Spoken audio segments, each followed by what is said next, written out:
Saludos amigas y amigos de Principalmente, su programa de interés jurídico e institucional. La doctora Rosa Fernández Javier, especialista en Derecho de Familia, nos acompaña.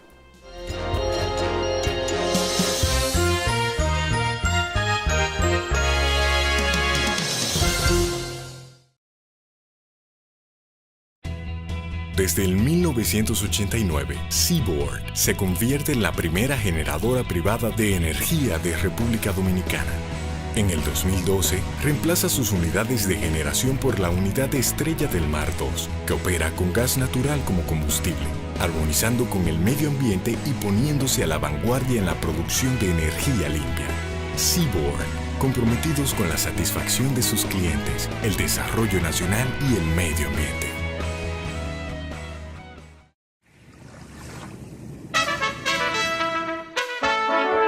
Vivo orgulloso de mi país, una patria que vive en mí, como soñó Juan Pablo Duarte, dominicanos hasta el fin. Somos dominicanos. Somos dominicanos, somos bandera y paz, somos el sentir de Duarte, tierra de gloria y libertad. Somos dominicanos, somos bandera y paz, Un pueblo soberano, somos el sentir de Duarte, tierra de gloria y libertad.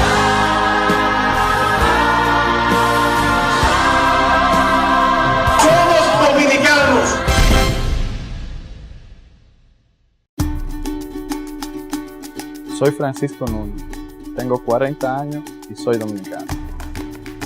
Tengo 10 años en el transporte y, aunque suene extraño por las complicaciones de la calle, a mí me gusta lo que yo hago. Yo lo disfruto, que a mí me gusta servirle a la gente, porque al final del día considero el valor de mi esfuerzo. Así mismo es, amo lo que soy y amo lo que hago. Mi nueva cédula de identidad y electoral es el documento que garantiza que como yo no hay dos.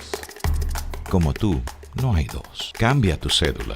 Es útil, moderna y segura. Junta Central Electoral. Garantía de identidad y democracia.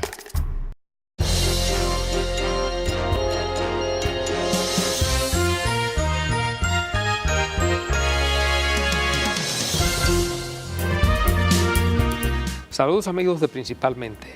Gracias por mantener su fidelidad con este programa de orientación jurídica que tiene un objetivo fundamental, que es educar a la población dominicana sobre cuáles son sus derechos, pero también sus deberes. Hoy tenemos el grato honor de contar con la presencia de una distinguida jurista dominicana. Se trata de la doctora Rosa Fernández. La doctora Rosa Fernández, además de un largo ejercicio profesional en los tribunales del país, tiene una aquilatada carrera académica, profesora universitaria de diferentes materias. Sin embargo, ha hecho énfasis en una materia que tiene cada día más relevancia, que es el derecho de familia. Pero también es una especialista en materia de género. Ha tenido que ver su participación en todos aquellos cambios legislativos que se han dado en esa materia, el Código del Menor, también en la Ley 24-97 de violencia de género e intrafamiliar. De manera que con la doctora Rosa Fernández vamos a tener un plato bastante fuerte aquí Principalmente, y este será un programa aleccionador. Gracias, doctora, por habernos dado la oportunidad de comparecer aquí Principalmente. Gracias a usted, a ustedes. Rosa, debo decir además que tenemos una larga amistad con la doctora Rosa Fernández, de muchos años. Desde los años mozos. Así es. Rosa, la verdad es que el derecho de familia ha venido evolucionando en República Dominicana, primero como consecuencia de que República Dominicana se ha hecho signatarios de acuerdos y convenciones internacionales que colocan el país en una situación de visibilidad en términos de lo que tiene que ver con la preservación de derechos que se pudieran considerar fundamentales en lo que tiene que ver con la protección de la niñez y adolescencia, en lo que tiene que ver con el ataque frontal a la violencia de género e intrafamiliar. Pero también se me olvidó en la introducción decir que tú eres una especialista en asuntos de derechos de las víctimas e incluso eres consultora para varias instituciones en el país en esta materia. ¿Cómo tú sientes ha venido en República Dominicana dándosele una participación mucho más activa, sobre todo en lo que tiene que ver con el reconocimiento de estos derechos a la mujer dominicana? Sí, mira, primeramente al abordar los derechos de las mujeres tenemos que abordarlo un antes y después. Podríamos dividirlo en secciones, por ejemplo, hasta antes de la Constitución y después de la Constitución, por poner un ejemplo cualquiera de los más recientes. Pero efectivamente, y hay una conexión estrecha entre el derecho de familia y los derechos de las mujeres. ¿En qué sentido? Bueno, si bien es cierto, se confunde mucho el término mujer-familia, de que la mujer se valora dentro de la familia y que fuera de la familia puede entenderse de manera diferente. Sin embargo, el reconocimiento de los derechos de las mujeres, como muy bien usted ha dicho, desde sus inicios, está muy ligado a lo que han sido los acuerdos internacionales de los cuales el país es signatario. Al igual que los derechos de la niñez y la adolescencia. Sin embargo, la Constitución actual, de manera particular la Constitución del año 2010, al igual que como lo había hecho anteriormente una de las últimas modificaciones, la última al Código Penal, mediante la Ley 24-97, y la misma modificación al Código Civil, mediante la Ley 189-01, la Constitución, sin embargo, le dio aquiescencia, acogió, constitucionalizó gran parte de esos acuerdos y de esos convenios internacionales de los cuales somos parte. Y lo ha hecho en dos vertientes. La primera es que la propia Constitución, de manera transversal, podemos decir, está presente el elemento de género, el elemento de la dignidad, de la equidad entre hombres y mujeres, pero también está presente de manera particular, de manera principal en los artículos, por ejemplo, 5 de la Constitución, 7, 8, al reconocimiento de Estado de Derecho y la dignidad de las personas, los artículos 38, 39, 41, 42, donde de manera particular en la Constitución nuestra se ha hecho un reconocimiento a que existía en el país esa diferenciación por la condición de género. Por ejemplo, al establecer en el artículo 42, en el artículo 39, de manera particular, los párrafos 1, 2 y 3, la obligación que tiene el Estado de contribuir con medidas para lograr y erradicar la igualdad, la equidad entre hombres y mujeres, establecer medidas de manera eficaz. Eso implica un reconocimiento a esas desigualdades. Y esto también tiene mucho que ver con lo que usted decía, con la parte de los compromisos internacionales que hemos venido asumiendo, en lo que se refiere también a medidas de carácter afirmativo en favor de la mujer que se han venido tomando, además de la Constitución y antes a la Constitución, pero de igual manera, en otra vertiente es que si bien es cierto el artículo 3 de la anterior Constitución consagraba el derecho internacional, sin embargo, ahora el artículo 26 de manera particular, con el reconocimiento que ha hecho a los convenios internacionales, a los acuerdos internacionales, principalmente de derechos humanos, al igual que el bloque de constitucionalidad, los derechos de las mujeres en el derecho dominicano son ya parte fundamental del día a día. Entonces, ¿qué vemos? Bueno, vemos que en esa misma medida se han venido tomando acciones de carácter afirmativo. Lo mismo ha pasado en el seno de la familia. Al reconocer la Constitución en el artículo 55 y siguiente, todo lo que tiene que ver con los derechos de la familia, al establecer, por ejemplo, desde la propia Constitución, reconocer la existencia de la violencia de género, de la violencia contra la mujer, tiene un significado particular para los derechos de las mujeres en el país. Que lo que sí esperamos es que esas acciones afirmativas que se han venido tomando de diferentes maneras sigan fortaleciendo y que realmente lleguen a los segmentos que realmente tienen que llegar con más frecuencia, porque la propia Constitución ha reconocido el carácter de vulnerabilidad que existe en las mujeres, y de hecho las instituciones han venido también tomando medidas en ese tenor desde hace un tiempo en particular. De igual manera, al hablar, por ejemplo, de cuando se refiere a que el Estado está en la obligación de proteger la dignidad de las personas, la equidad entre hombres y mujeres, también está haciendo ese reconocimiento y está hasta cierto punto, como decimos las mujeres, empoderándonos desde el punto de vista constitucional. ¿Para qué? Para lograr convencer de que esas acciones afirmativas se sigan dando, se sigan fortaleciendo.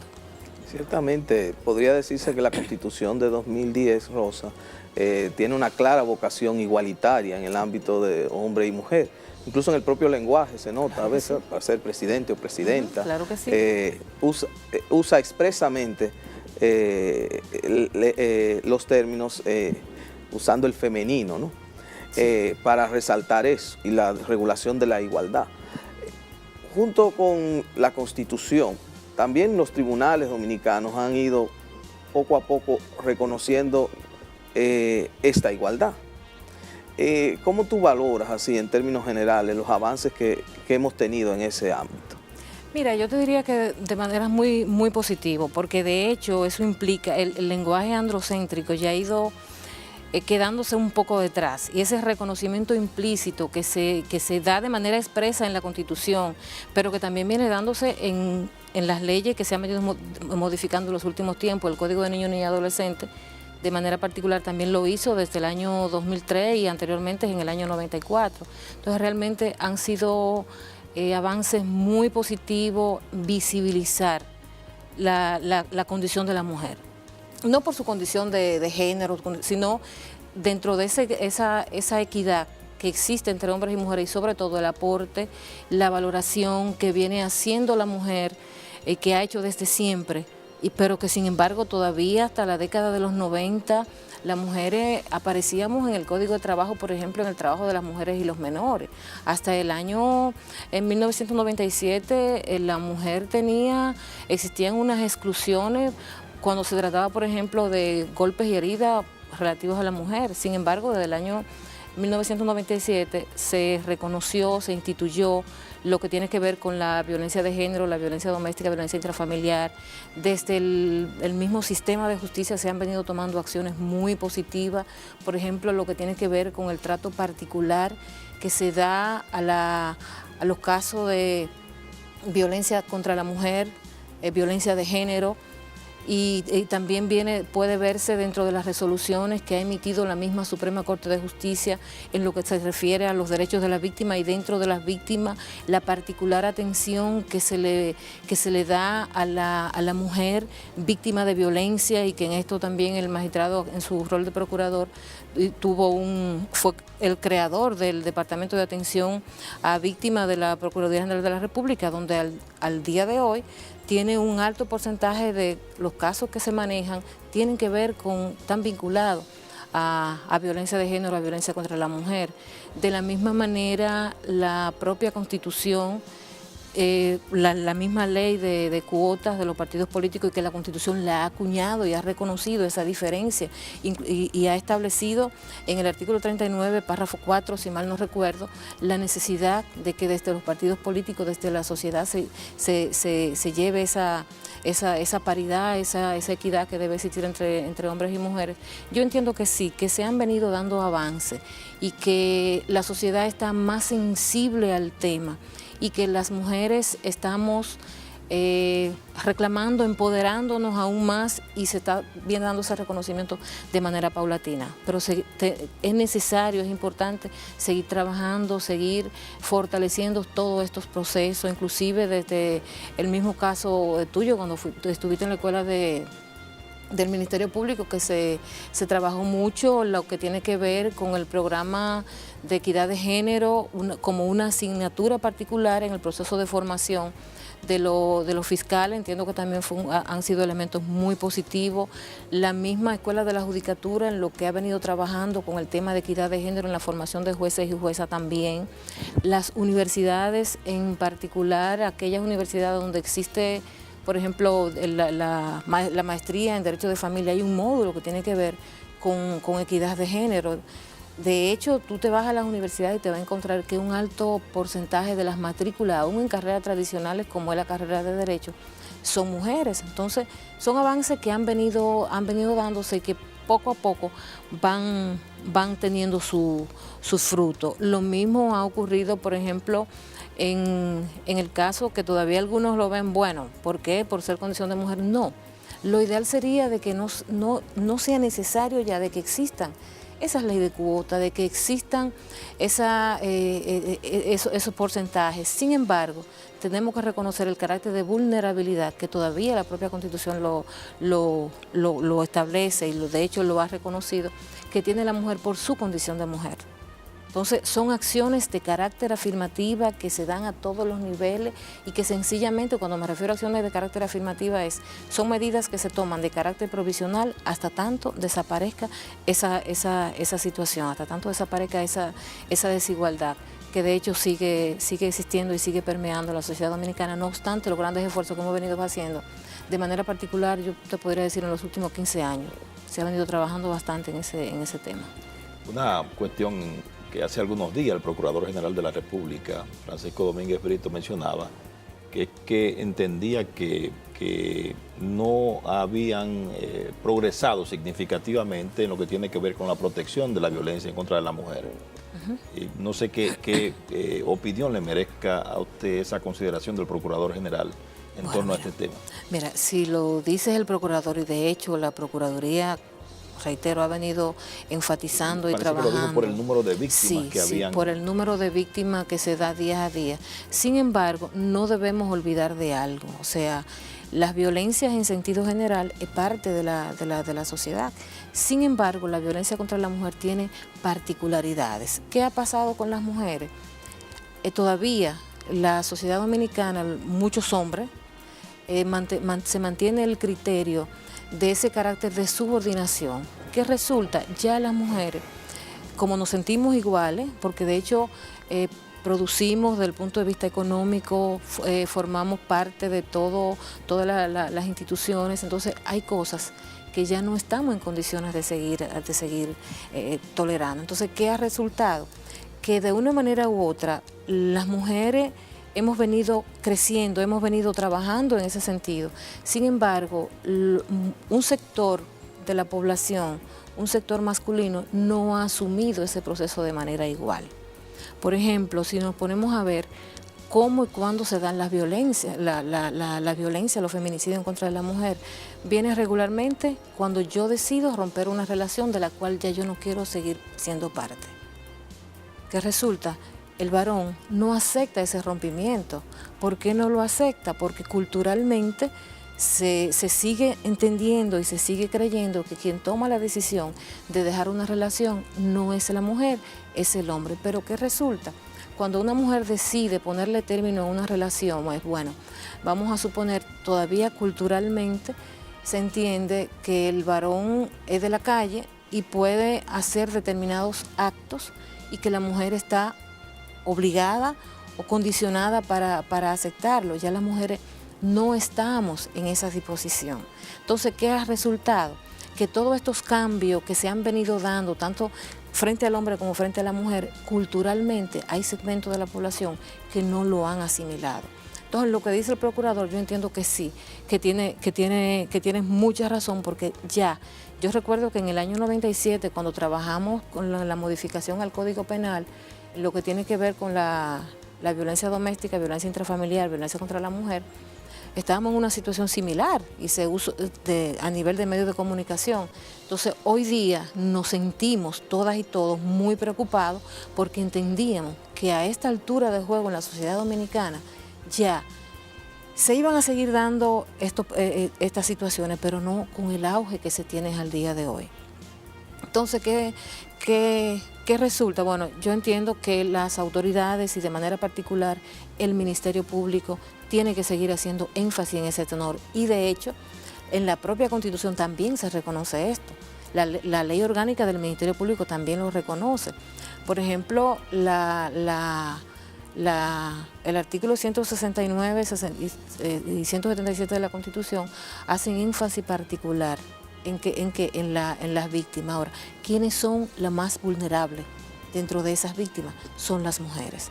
Entonces, otro elemento que también hay que acompañarlo con esas políticas de atención integral, no solamente desde la justicia, sino también lo que tiene que ver con programas sociales, con programas de concienciación, pero al mismo tiempo con alternativas. Entonces, al día de hoy, esa violencia tiene diferentes lecturas, pero hay un elemento común para todos, que es porque somos mujeres. Decía, bueno, muchas veces, bueno, en el interior de la familia vemos la mujer y cuando hablamos y hemos querido a nivel de medios de comunicación y por qué no a nivel a veces hasta del mismo sistema de justicia, de decir que cuando se habla de violencia en la familia se está refiriendo a violencia contra la mujer. Sin embargo, ¿qué resulta? Que la mujer es un segmento. Muchos de los casos, y ahí entra también la cifra negra de lo que no se denuncia.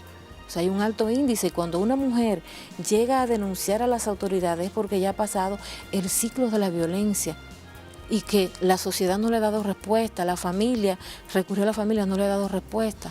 Entonces, cuando denuncia es porque ya es la parte, el último recurso que tiene. Entonces, no es que no se esté trabajando, se está trabajando, pero se requiere mayor énfasis, mayor ahínco. O sea, entonces, ¿qué ha ocurrido también? Que como hemos modificado las leyes, tenemos un proceso de legislación ya en esto, estamos en la Constitución, entendemos que ya existe ese proceso de igualdad. No es lo mismo hablar de equidad que hablar de igualdad.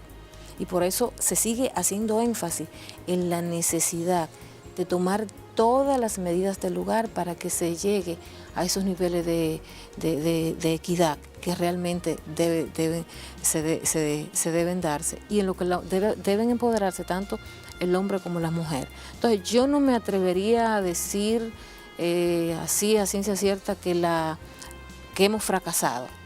No diría que hemos fracasado porque se han hecho los esfuerzos. ¿Y qué pasa? A todos aquellos que como el magistrado y yo no somos tan jóvenes, que nos tocó ejercer antes de los años 95, 90, tanto, que comenzamos en los 80, que resulta que lo que se está dando hoy se daba en aquel momento, pero no se daba a conocer. Ya tenemos unos medios de comunicación, tenemos una prensa que está haciendo su trabajo. Ya las mujeres están denunciando, ya estamos yendo más allá. Entonces, todo ese proceso, si bien es cierto, insisto, tenemos dificultades, tenemos limitantes, pero también debemos ver el problema de manera integral y por tanto que las acciones, que las políticas públicas que se den, no solamente desde el sector justicia, porque el sector justicia es uno, pero hay otros sectores que también deben haber políticas más abiertas de cara a fortalecer la condición de la mujer y a que esas desigualdades entre hombres y mujeres disminuyan. Cuando me refiero a desigualdades, no me estoy refiriendo a las leyes. Y esto también es la trampa que muchas veces caemos. O sea, somos iguales ante la ley, perfecto, pero cuando nos vamos a qué implica esa igualdad, vemos que realmente todavía existen muchas barreras. Ese techo de cristal, ese techo invisible que no logramos ver, sigue dándose. Y eso son una de las condicionantes que contribuyen para que se siga dando la violencia, claro. Además también las condiciones sociales, las condiciones económicas. Ahora, las condiciones económicas de un hombre y de una mujer, eso tampoco es una justificación para que se tengan que vulnerar derechos fundamentales de otro ser humano, como es el caso de la mujer y de los hijos, de los niños, niñas y adolescentes que también son la víctima después de la mujer mayor en todo este problema de la violencia contra la mujer. Doctora Rosa Fernández, vamos a aprovechar y vamos a hacer una breve pausa y en el próximo segmento vamos a seguir tratando este y otro tema de sumo interés.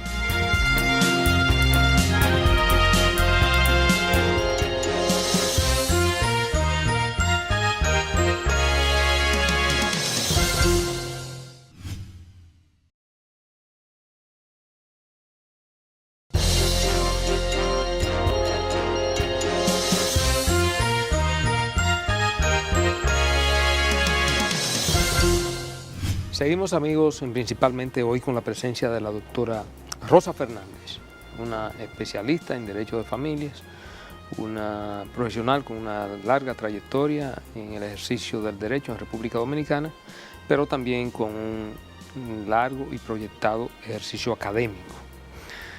Rosa, se ha discutido desde hace unos meses la probable presentación a la Cámara Legislativa de un código de familia. Algunas de las normas contenidas en este código han resultado ser un tanto polémicas.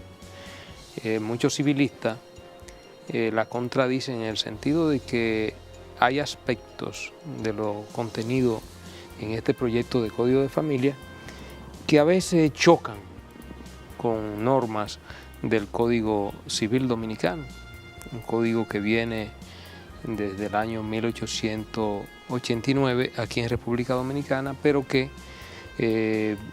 su aprobación se produjo por primera vez en Francia en el año 1804. Desde tu punto de vista, ¿cuáles aspectos son los que tú entiendes más polémicos de este proyectado código de familia y cuáles resultarían ser novedosos y además que tú entiendas puedan ser asimilados por la sociedad dominicana? Sí, mira, lo primero que tenemos que ver es, o sea, que ya el derecho de familia, hay ya una trayectoria de larga data a nivel de Latinoamérica inclusive, donde no podemos seguir ubicando el derecho de familia meramente como derecho civil. Ya al hablar de derecho de familia se habla de un derecho con cierta característica de autonomía, con cierta de carácter mixto, con normas de orden público y normas de orden privado. Y de hecho ya en gran parte de los países de Latinoamérica ya existen códigos de familia. Sin embargo, si revisamos el Código Civil Dominicano, no encontramos la palabra familia desde el punto de vista como tal. Vamos a encontrar derechos individuales de la familia. Vamos a encontrar la filiación, que de hecho también fue modificada, fue excluida del Código Civil y fue ya pasada desde el año 1994 a lo que era la Ley 1494, ya hoy 136-03, Código para la Protección de Niños, Niñas y Adolescentes, donde medio código está titulado a sí mismo Derecho de Familia, donde ya al día de hoy tenemos jurisdicciones especializadas que podemos decir que conocen derecho de familia. Y que con lo de las jurisdicciones especializadas, valga la redundancia, la propia Constitución establece que mediante leyes se pueden establecer cuántas jurisdicciones especializadas fueren necesarias, siempre que la circunstancia y que para una materia en particular así se requiera, si mal no recuerdo, 169. Entonces, ya nosotros, desde hace mucho tiempo venimos dándole un tratamiento particular al derecho de familia. Mediante resolución de la Suprema Corte de Justicia ya tenemos salas donde única y exclusivamente se conocen derechos de familia. Tenemos, por ejemplo, en la jurisdicción de niños, niñas y adolescentes, donde hay una sala donde únicamente se conoce derecho de familia que tiene que ver con niños, niñas y adolescentes. Ahorita hablamos del tema, por ejemplo, de la violencia doméstica, violencia intrafamiliar, que está instituido y fue modificado el Código Penal mediante una ley particular. Pero de esa misma manera también vemos que en la Constitución actual hay políticas públicas de cara a la familia. Por ejemplo, la constitucionalización del bien de familia, por decir uno. De igual manera está muy vinculada con el concepto de derechos fundamentales, del concepto de dignidad e intimidad de las personas. Entonces, todavía en el país tenemos dos corrientes, podríamos decir. Una es que entiende que el derecho de familia es derecho civil. Otra que entiende que no, que el derecho de familia ya ha evolucionado y que es tiempo de que obtenga cierto grado de autonomía. Entonces, en relación con el anteproyecto de Código de Familia que se sometió al Congreso Nacional, si bien es cierto, el sometimiento como tal es una iniciativa nueva, es una iniciativa que yo valoro muchísimo y que fue producto de un trabajo arduo, de una comisión integrada por especialistas en la materia. A mí me tocó de manera indirecta participar en el mismo. Lo contenido que tiene son contenidos de punta en lo que tiene que ver con el derecho de familia, adaptado en gran medida a lo que establece la Constitución. Sin embargo, hay elementos allí que es necesario seguirlo valorando y seguirlo repensando. ¿Qué cosa ha venido pasando? Bueno, que se está en la disyuntiva de que hay un anteproyecto de Código Civil en el Congreso y que se sometió el anteproyecto de Código de Familia. ¿Qué resulta en el Código Civil? Si bien es cierto, medio código es derecho de familia, pero no aparece la palabra derecho de familia. Son derechos subjetivos familiares o derechos individuales familiares. Entonces, ya se ha venido trabajando a nivel de Latinoamérica y, ¿por qué no, a nivel también de Francia, en una concepción diferente de la familia? Entonces, esa concepción diferente de la familia tenemos que verla desde diferentes. Si estamos hablando de un Estado social y democrático de derecho, si hemos acogido el derecho, por ejemplo, a la libertad, entonces todo esto tiene que ver con la familia. Si tenemos tantas situaciones, por ejemplo, de violencia de género, por decir uno, entonces todo esto tiene que tener una respuesta también de cara a la familia, de cara al derecho de familia. ¿En qué sentido? Y aquí viene la otra parte. Bueno, ¿qué familia nosotros queremos como sociedad dominicana?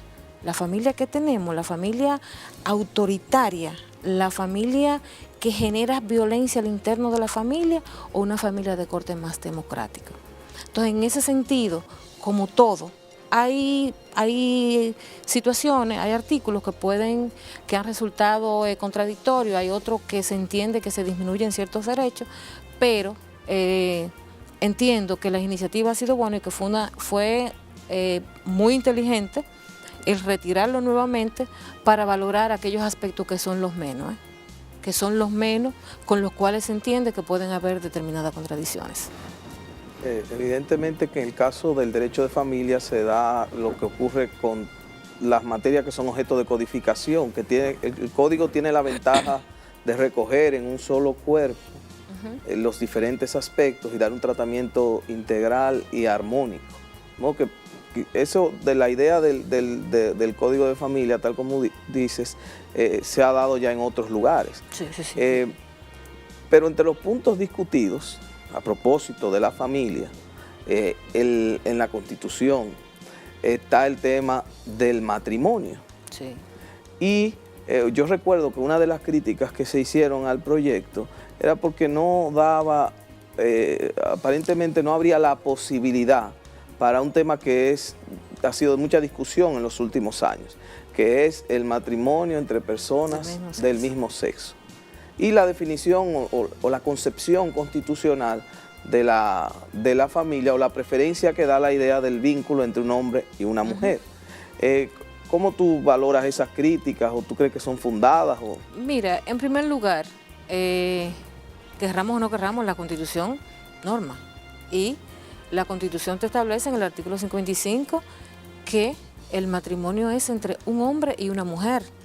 Entonces, aquí, por lo menos con la Constitución actual que tenemos, no hay posibilidad de que en una ley ordinaria, en una ley orgánica, se establezca el matrimonio entre personas del mismo sexo, porque tenemos el precedente constitucional. La Constitución es clara y expresa que no deja lugar a interpretación.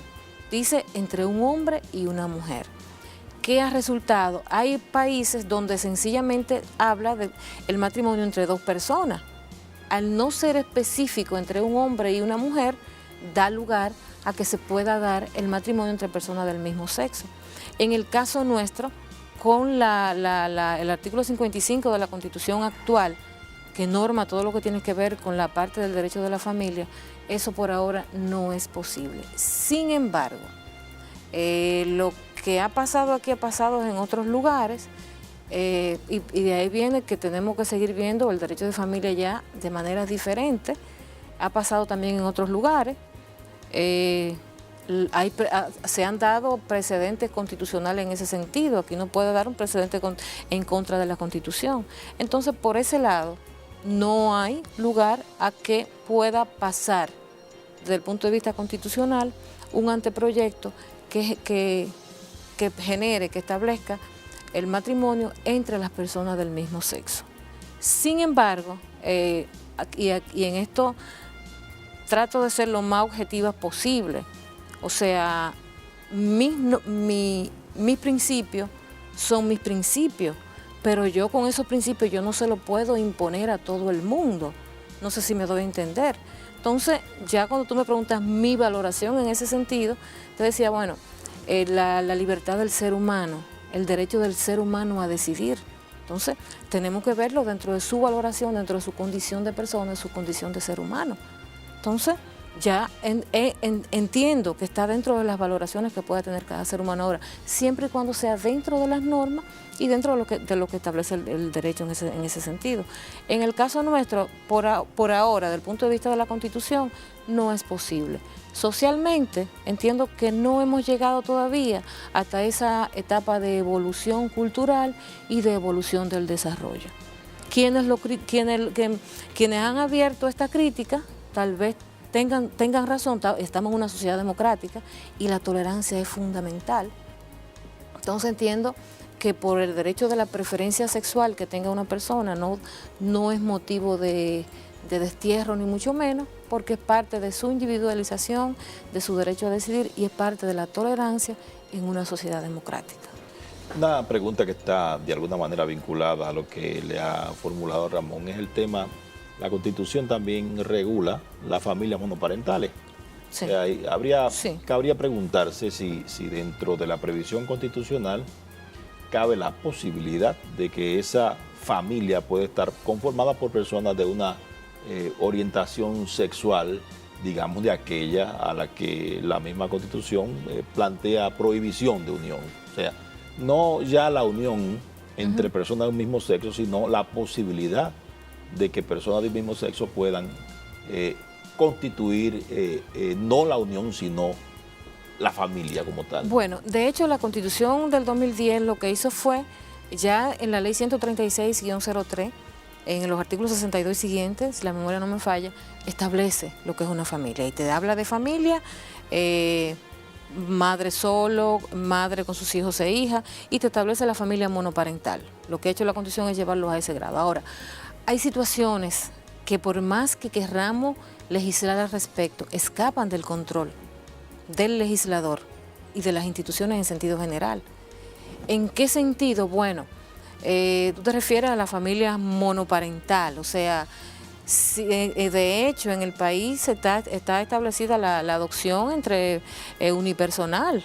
Por ahí viene para casos muy excepcionales y muy particulares, de que tú hayas tenido la guardia, de que hayas tenido el cuidado de que tú puedas probar, se da un conjunto de situaciones de manera excepcional. Sin embargo, eso no quita de que puedan surgir ese tipo de familia, pero cómo el legislador va a comprobar, va a verificar que se trata de una familia de esa naturaleza. Y aún si la comprobara, ¿cuál sería el delito que estarían cometiendo? Porque la Constitución no te establece prohibición en ese sentido, te establece las condiciones. y te establece lo que son los derechos fundamentales. Y los derechos fundamentales no son limitativos.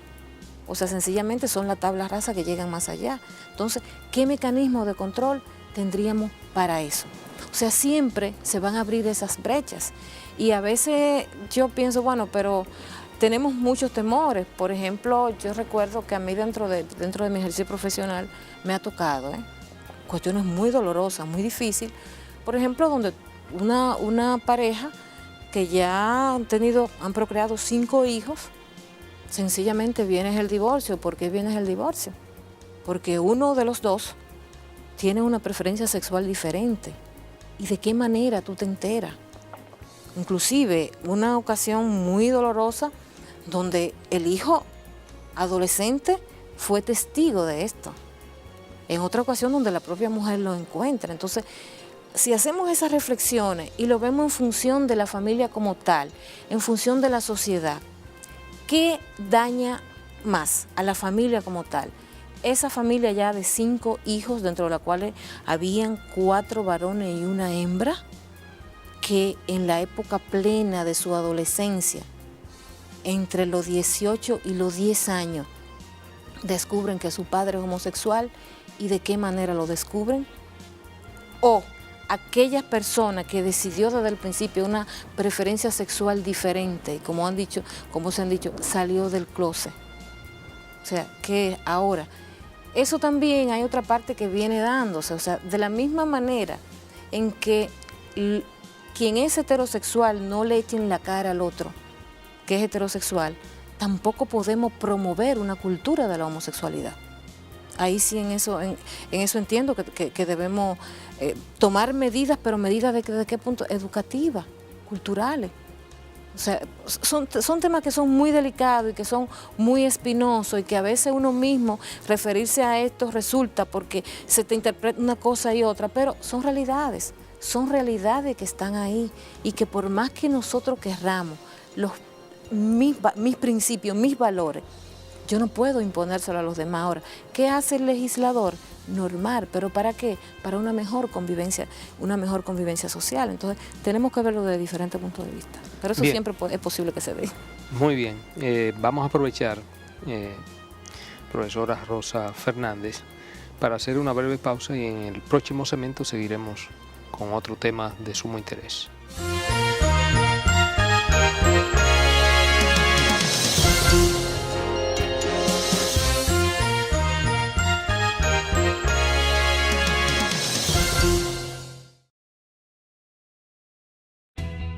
Desde el 1989, Seaboard se convierte en la primera generadora privada de energía de República Dominicana. En el 2012, reemplaza sus unidades de generación por la unidad Estrella del Mar 2, que opera con gas natural como combustible, armonizando con el medio ambiente y poniéndose a la vanguardia en la producción de energía limpia. Seaboard, comprometidos con la satisfacción de sus clientes, el desarrollo nacional y el medio ambiente.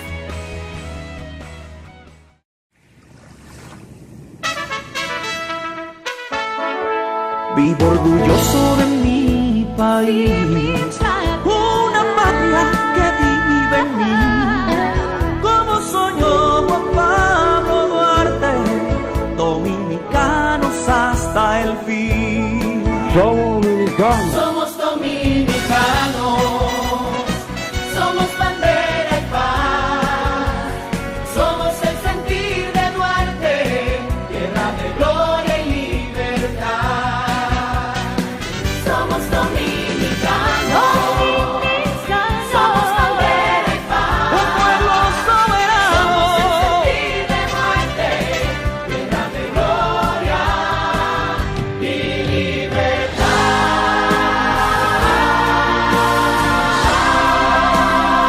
Somos dominicanos.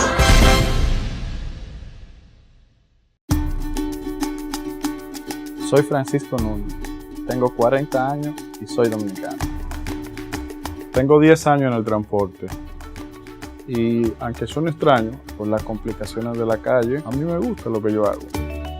Yo lo disfruto, que a mí me gusta servirle a la gente, porque al final del día considero el valor de mi esfuerzo. Así mismo es, Amo lo que soy y amo lo que hago. Mi nueva cédula de identidad y electoral es el documento que garantiza que como yo no hay dos. Como tú, no hay dos. Cambia tu cédula. Es útil, moderna y segura. Junta Central Electoral. Garantía de identidad y democracia.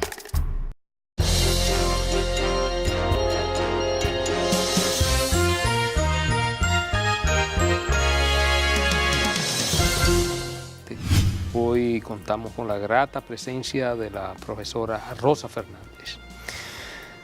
Bueno, Rosa, en el segmento anterior estábamos tocando un tema un poco delicado. Y espinoso. Y un tema espinoso, pero que obviamente es un tema que también se está visibilizando y que se tendrá que visibilizar. Ya en la mayoría de las sociedades modernas incluso se permite el matrimonio entre personas del mismo sexo.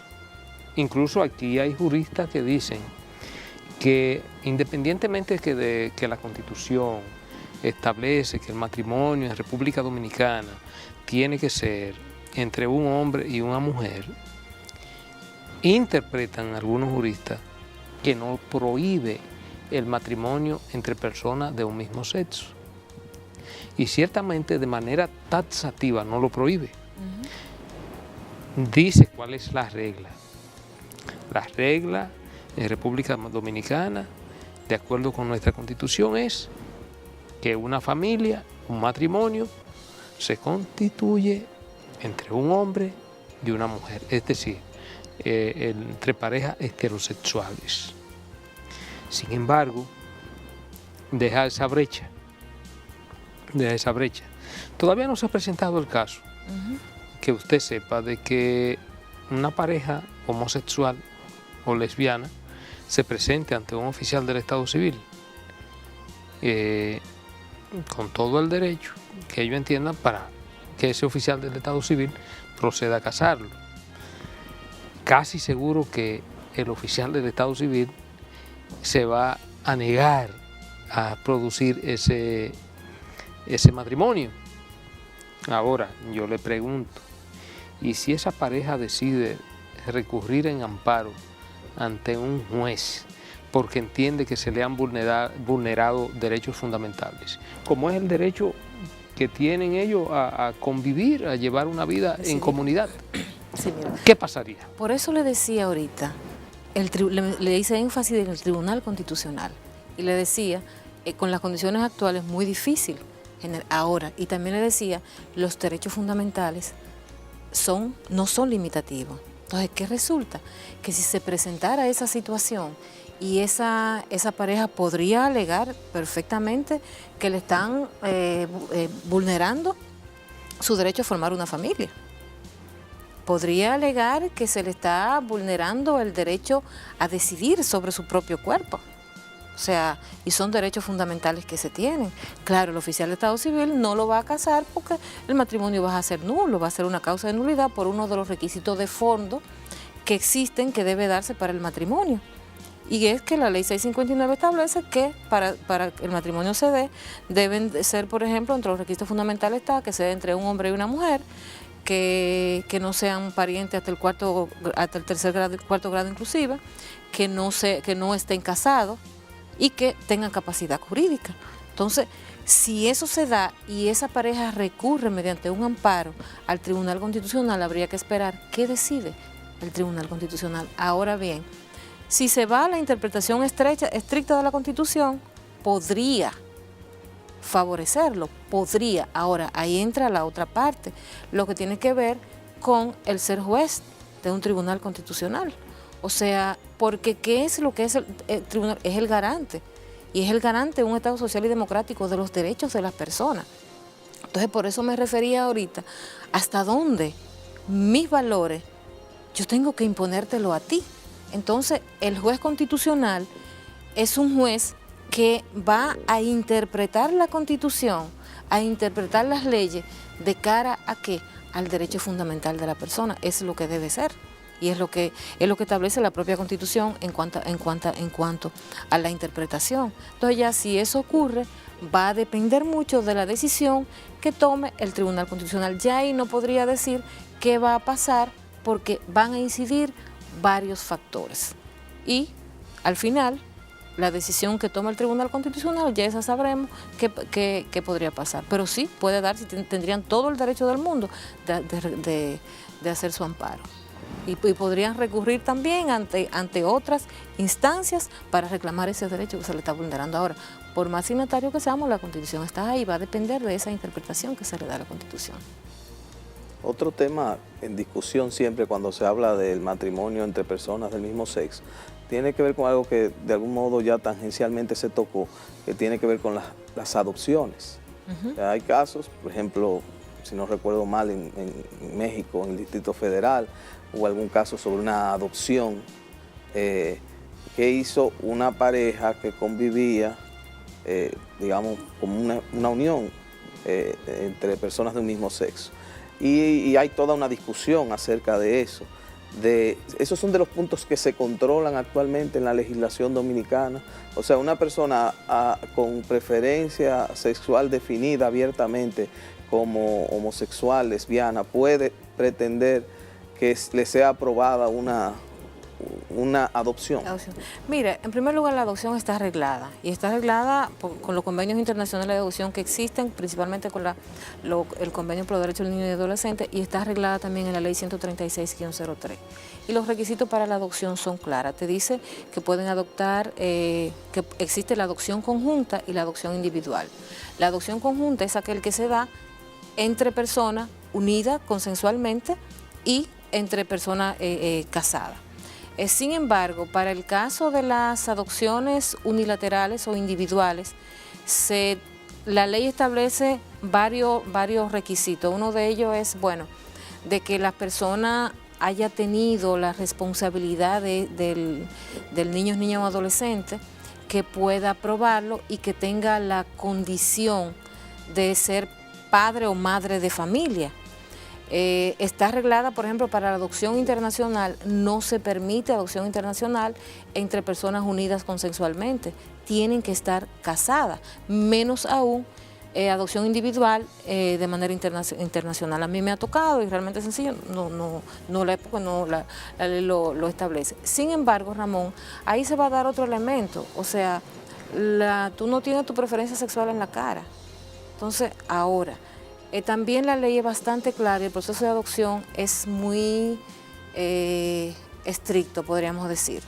Por ejemplo, la adopción está a cargo de manera administrativa de CONANI y hay un conjunto de pasos que deben darse y que va desde la convivencia, desde el informe, desde la certificación de idoneidad que se hace con un equipo multidisciplinario. Si se da esta situación, podría salir en alguno de los informes y de las evaluaciones que se den. Sin embargo, ahí podría también presentarse lo que el magistrado decía. O sea, como está la legislación actual, en principio, es regla y existen medidas para que esto no se dé abiertamente, pero sin embargo, insisto, hay comportamientos que tú puedes verlos a simple vista, hay otros que tú no puedes verlos a simple vista. Y como muy bien ponía el ejemplo del magistrado, también esa es una situación que puede darse. Por ejemplo, imagínate tú un niño ni adolescente que quede huérfano y que quien le sobreviva sea un pariente, hermano, tío, que sea quien haya tenido siempre la guarda, custodia de ese niño, niña, adolescente, y que tenga una preferencia sexual diferente.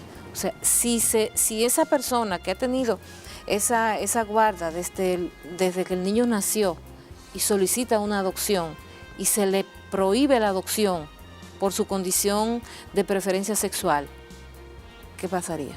Habrían otros recursos. Claro, la adopción también está arreglada en cuanto a los recursos que se deben dar, pero en ese sentido no tenemos un resguardo de ninguna manera. Bueno, la verdad, magistrada, que para nosotros ha sido un gran honor tenerla aquí principalmente, y ciertamente una hora es insuficiente para tratar con usted este tema de tanto interés para la familia y la sociedad dominicana como lo es el tema que usted maneja. Queda abierta la posibilidad de que en una próxima ocasión usted nos acompañe aquí nueva vez, principalmente. Muchas gracias Gracias a ustedes, me han tratado como en mi casa, son unos temas que son bastante controversiales y que no necesariamente la objetividad tenga que ver con lo que sean tus creencias y tus cosas, pero hay respeto a los derechos de la gente, eso es fundamental en un Estado social y democrático de derecho. Así es. Muchas gracias. Gracias a ustedes.